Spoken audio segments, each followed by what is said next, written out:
This was another Frank and Ann Hummert production. They, at one time, the Hummert's roles filled 4 hours of radio broadcast scheduled daily. You could hear this script and imagine it being exactly in Mr. Keen, Tracer of Lost Persons, and some of the other Hummert shows. That's not to say it's bad. It's just saying that it was very formulatic. Is that the correct word? I know what I want to say. Formulaic. That's the term I'm trying to come up with here. Inspector Thorne, starring Stotts Cotsworth, and originally Carl Weber played Inspector Thorne, but in this case, Stotts Cotsworth brought his role. Danny Occhio played Police Sergeant Muggio. There you go. We roll on here on Classic Radio Theater as we wrap up our look at Thursday, September 6th, 1951 on this Friday. Saturday will be funny with, should be funny. The Life of Riley, Fibber, McGee, and Molly, Father Knows Best, a CBS radio workshop, and that is an interesting one, The Hither and Thither of Danny Dither, a musical comedy about Danny, a messenger from the Department of Faith, Hope, and Charity, who comes to Earth for a very special reason. And we'll have another episode of Claudia. That'll be coming up. We'll have Claudia later on today as well. But right now, we're going to hear Don McLaughlin and Mandel Kramer in just a moment, in an episode of Counter Spy from 1949. Owning a rental property sounds like a dream until you realize how much work goes into getting it ready. Determine a competitive rent price, market the property, schedule the showing, screen tenants, draft up the lease, set up rent collection, handle maintenance requests, maintain tenant communication. Whew, sound complicated? Renter's Warehouse is here to take the hard work off your rental to-do list. Qualified tenants? Check. Rent collection? Check. Maintenance coordination? You got it. Go to renterswarehouse.com for a free rental analysis to find out how much your home can rent for. Or call 952-444-6996, because from now on, the only thing you need on your to-do list is to call Renters Warehouse. Whether you own a home on the lake or have a cabin up north, one thing is for sure, you always have friends and family over for summer fun. So why not entertain the idea of an outdoor kitchen? Hi, Brad Style with C&D Granite. How about a granite countertop right next to your grill? Granite table for everyone to enjoy a meal outside? You name it, we can create it. Work with the guys with the unlimited guarantee. You see, when you partner with C&D, they offer an unlimited lifetime guarantee. For as long as you own your home, they've got your granite covered. Located in Richmond and Brooklyn Center. Visit cdgranite.com.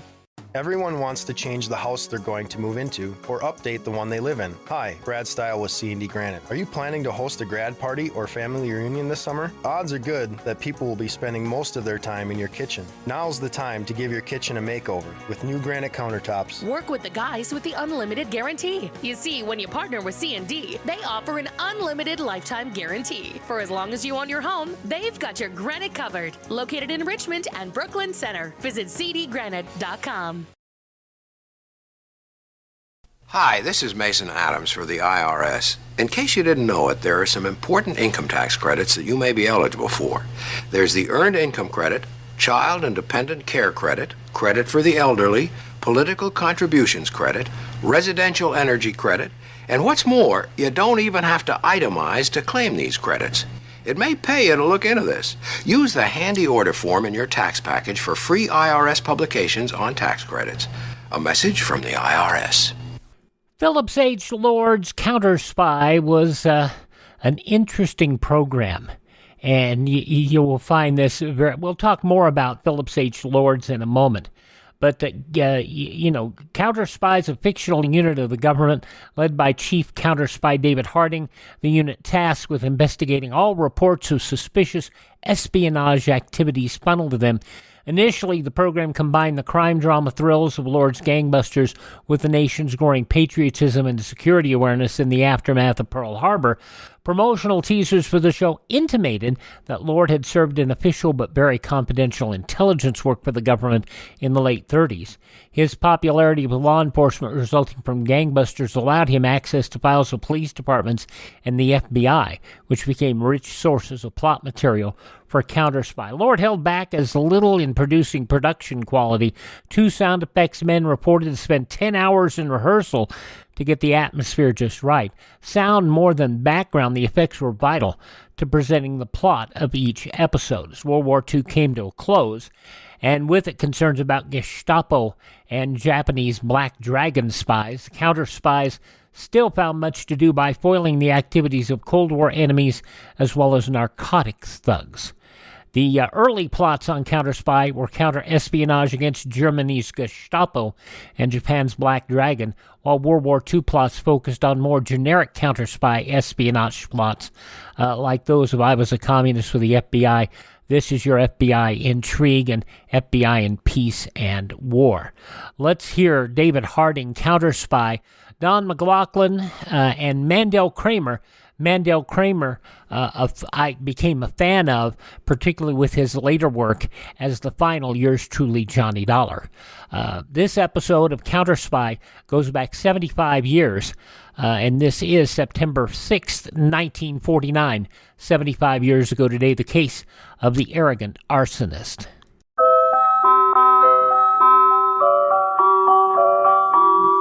Pepsi-Cola, P-E-P-S-I. That's your smartest cola buy.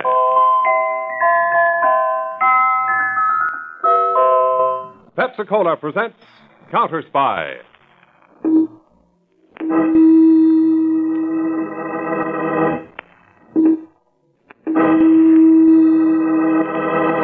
Washington calling David Harding, Counter Spy. Washington calling David Harding, Counter Spy. Harding, Counter Spy, calling Washington.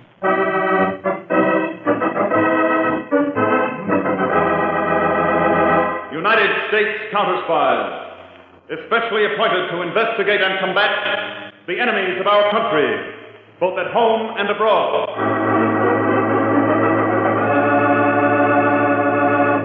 Tonight, the case of the arrogant arsonist. Another Counter Spy report to the American people. Brought to you each Tuesday and Thursday by Pepsi-Cola. Pepsi-Cola hits the spot. 2 full glasses, that's a lot. That's right, you heard what they said. 2 full glasses of sparkling Pepsi from one big 12-ounce bottle. You're getting an extra glassful. And what a delicious glassful. The most refreshing, delightful cola that ever tickled your taste. You can't top Pepsi's tangy flavor.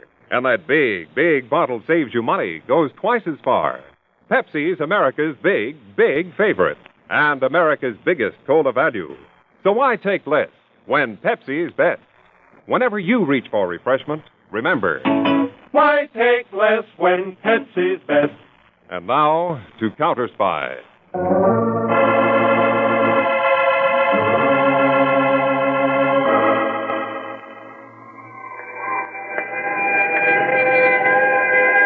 One of the most despicable of all crimes is the malicious setting of fire. Vilest of all criminals is the professional arsonist. We go back some years to a winter evening in Berlin, Germany. 2 men stand back from the crowd, watching the firemen fight their hopeless battle against the flames swiftly devouring the large building. The small man smiles proudly and turns to his uniformed companion. Exquisite. Exquisite, eh, Mr. Dietrich? Yes, Graz. Very beautiful. Did you ever see such wonderful flames? They dance like the lovely girls of the ballet, huh? Graz, tonight will be a turning point in history. I have no interest in history, Mr. Dietrich. I'm an artist, but with good business sense. Now that my work is done, there's that matter of the 50,000 marks. You have earned your money well, Graz.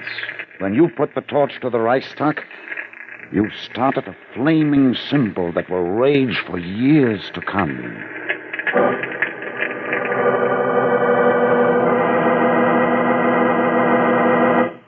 That was February 27th, 1933, the infamous Reichstag fire in Berlin. And though Hitler's Germany has since been crushed, sparks of that fire still smolder. The greed and ruthlessness that started it still survive and flourish. 3 weeks ago in Tangier, North Africa, Karl Dietrich, still calm, still arrogant, waited in his sumptuous office. Your phone call to Wolf in New York is ready, Mr. Dietrich. Thank you, Nina. Hello, Wolf. Dietrich.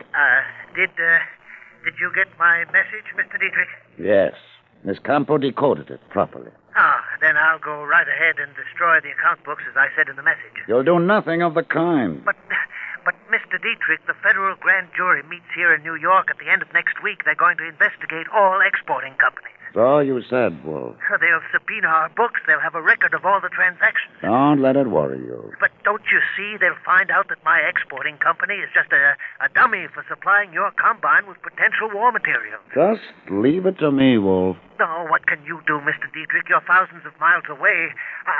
I'll be ruined. I'll kill myself before I let them put me in jail. Wolf, stop talking like an idiot. I'll handle everything. I'm taking the first plane for New York.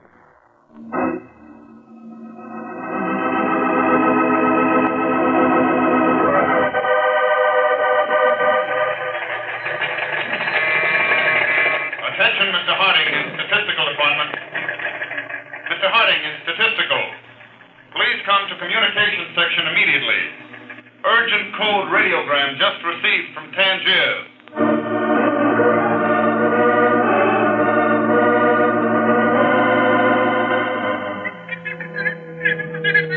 All right, Peters. Switch that message to Channel 4. Adjust the speed of the turntable. Right, Mr. Harding. These electronic decoders the laboratory boys developed certainly save time, and we have to decode in a hurry. Oh, hold it, Peters. You started from the beginning. Agent Robeson, counter-spy transmitter LC4 at Tangier, North Africa, to Harding, headquarters, Washington. Carl Dietrich and his secretary, Nina Campo, left here by plane, 1500 Tangier time. According to passports, their destination is New York. Investigation shows Dietrich's departure was hasty and unexpected. It followed an overseas phone call with New York.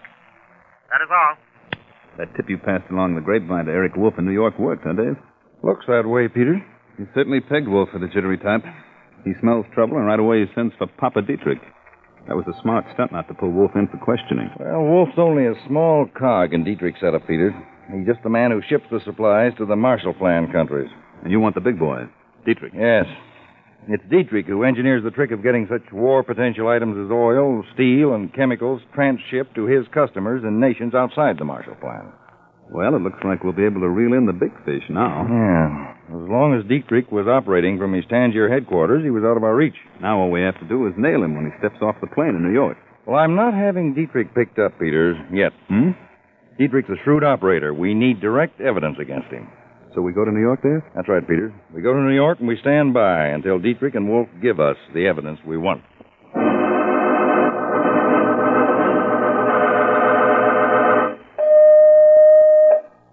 J-12 to Mr. Harding, New York field office. Go ahead, J-12.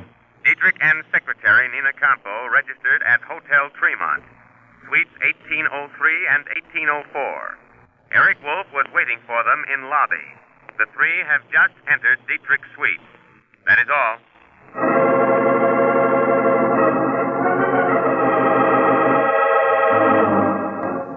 Wolf, you'll join us in a drink, huh? No, thank you, Mr. Dietrich. You, Nina? Usual, I suppose. The usual, Mr. Dietrich. Mr. Dietrich, the grand jury convenes at the end of the week. Yes, Wolf, I know. How can you be so calm? I have a calm nature. I won't have a chance. My books will... They'll expose everything. I'll be finished. Something's got to be done. You've got to save me, Mr. Dietrich. For heaven's sake, Wolf, stop that disgusting whining. Here's your drink, Nina. Thank you, Mr. Dietrich. Wolf, don't you realize I've as much to lose as you have? More. You think I ran the risk of coming here just for pleasure? I have millions at stake. But if our account books are taken before the grand jury... Let me worry about those books, Wolf. That should be Gratz, the gentleman I'm expecting. Nina, let him in, please. Of course, Mr. Dietrich. And Nina. Yes, Mr. Dietrich. Keep that door to the foyer closed in case it is not locked. Certainly.